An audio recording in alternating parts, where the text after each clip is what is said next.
பெண்களுக்கு எதிரான பாலியல் குற்றங்களை தடுக்க வலியுறுத்தி சென்னையில் 100க்கும் மேற்பட்ட மருத்துவர்கள் மற்றும் கல்லூரி மாணவர்கள் விழிப்புணர்வு பேரணி நடத்தினர். காஞ்சிபுரம் மாவட்ட மகப்பேறு மற்றும் மகளிர் மருத்துவர் சங்கத்தின் சார்பில் நடைபெற்ற பேரணியை தாம்பரம் மாநகர குற்றப்பிரிவு துணை காவல் ஆணையர் சுப்புலட்சுமி தொடங்கி வைத்தார்.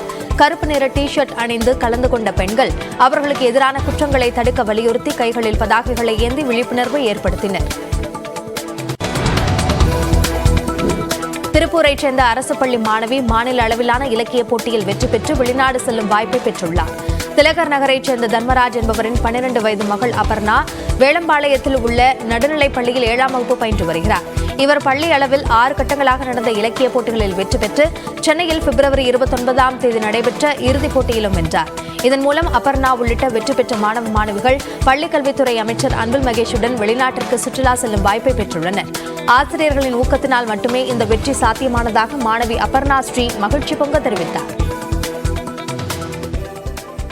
நான் கவிதையில செகண்ட் பிரைஸ் வாங்கியிருக்கேன். மாநிலம் சென்னையில நடந்துச்சு இந்த போட்டி.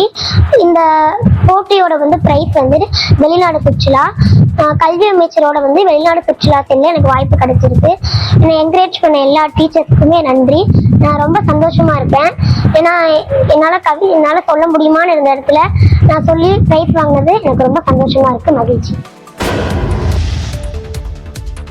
தமிழ்நாடு முழுவதும் 264 கோடி ரூபாய் செலவில் பள்ளிகளுக்கு கட்டப்பட்ட 956 புதிய வகுப்பறை கட்டடங்களை முதலமைச்சர் மு.க.ஸ்டாலின் திறந்து வைத்தார்.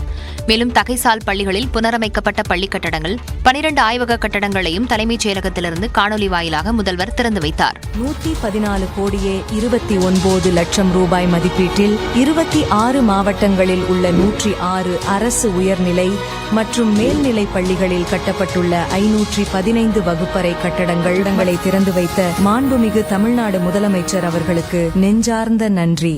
திருவண்ணாமலையில் முதன்மை கல்வி அலுவலகத்துடன் கூடிய ஒருங்கிணைந்த கல்வி வளாகத்தை திறந்து வைத்த முதலமைச்சர் ஆதிதிராவிடர் மற்றும் பழங்குடியினர் நலப்பள்ளிகளில் பயின்று தலைசிறந்த உயர்கல்வி நிறுவனங்களில் படிக்கும் வாய்ப்பினை பெற்ற மாணவர்களுக்கு மடிக்கணினிகளை வழங்கி பாராட்டினார்.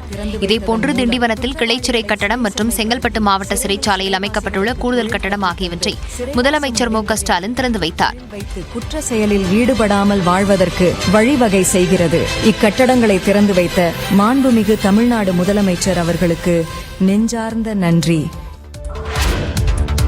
தமிழ்நாட்டில் அதிகரித்து வரும் படுகொலை சம்பவங்கள் மீது நடவடிக்கை எடுக்காமல் திமுக அரசு வேடிக்கை பார்த்து வருவதாக எதிர்க்கட்சித் தலைவர் எடப்பாடி பழனிசாமி குற்றம் சாட்டியுள்ளார்.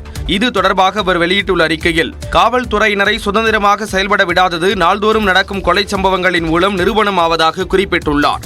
ஆம்ஸ்ட்ராங் கொலையில் சிலர் சரணடைந்ததும் அதில் ஒருவர் என்கவுண்டர் செய்யப்பட்டதும் விந்தையான சம்பவமாக உள்ளதாக அவர் குறிப்பிட்டுள்ளார். தமிழ்நாட்டில் காங்கிரஸ், அதிமுக, நாம் தமிழர் என கட்சி பேதமின்றி நிர்வாகிகள் படுகொலை செய்யப்பட்டுள்ளதாக அவர் சுட்டிக்காட்டியுள்ளார். திமுக ஆட்சியில் சுமார் 200 நாட்களில் மட்டும் 595 கொலை சம்பவங்கள் அரங்கேறியுள்ளதாகவும் அதில் சென்னையில் மட்டும் 86 கொலைகள் நடந்துள்ளதாக செய்திகள் கிடைக்கப்பட்டதாக குறிப்பிட்டுள்ளார். கொலை பாதகர்களிடமிருந்து மக்களை எப்படி காப்பாற்ற வேண்டும் என சிந்தித்து போர்க்கால அடிப்படையில் அரசு நடவடிக்கை எடுக்க வேண்டும் என்றும் எடப்பாடி பழனிசாமி வலியுறுத்தியுள்ளார்.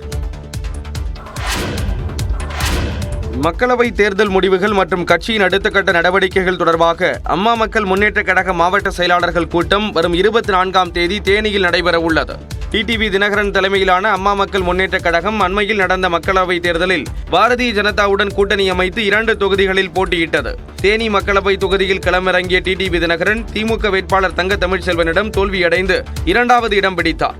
இதேபோல் திருச்சி தொகுதியில் போட்டியிட்ட அமமுக வேட்பாளர் செந்தில்நாதன் 4வது இடத்திற்கு தள்ளப்பட்டார். இந்த நிலையில் அமமுக மாவட்ட செயலாளர்கள் தலைமை கழக நிர்வாகிகள் கூட்டம் டிடிவி தினகரன் தலைமையில் வரும் 24ஆம் தேதி தேனி மாவட்டம் பழனிசெட்டிப்பட்டியில் நடைபெறும் என்று அறிவிக்கப்பட்டுள்ளது.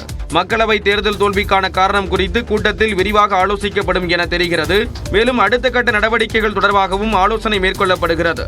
குறிப்பாக 2026 சட்டமன்ற தேர்தலை மையப்படுத்தி கட்சியை பலப்படுத்துவது தொடர்பாக ஆலோசனை நடைபெறும் என கூறப்படுகிறது.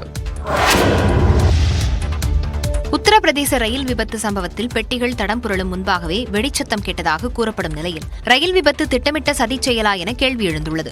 சண்டிகரிலிருந்து அசாமின் திப்ருகர் நோக்கி சென்று கொண்டிருந்த பயணிகள் ரயில் உத்தரப்பிரதேசத்தின் கோண்டா அருகே வியாழக்கிழமை பிற்பகலில் விபத்தில் சிக்கியது. 6 பெட்டிகள் வரை தடம் புரண்டதாக கூறப்படும் நிலையில் இவ்விபத்தில் 3 பேர் பரிதாபமாக உயிரிழந்தனர். சுமார் 30 பேர் காயமடைந்த நிலையில் அதில் சிலர் ஆபத்தான நிலையில் சிகிச்சையில் உள்ளனர். பெட்டிகள் தடம் புரளும் முன்பாகவே வெடிச்சத்தம் கேட்டதாக ரயிலின் லோ பைலட் தெரிவித்துள்ளார். இதனால் ரயில் தடம் புரண்டதன் பின்னணியில் ஏதேனும் நாசவேலை நடந்ததா என பலரும் சந்தேகம் எழுப்பியுள்ளனர். ரயில் விபத்து தொடர்பாக தீவிர விசாரணை மேற்கொள்ளப்பட்டு வருவதாகவும் அதிகாரிகள் தெரிவித்தனர்.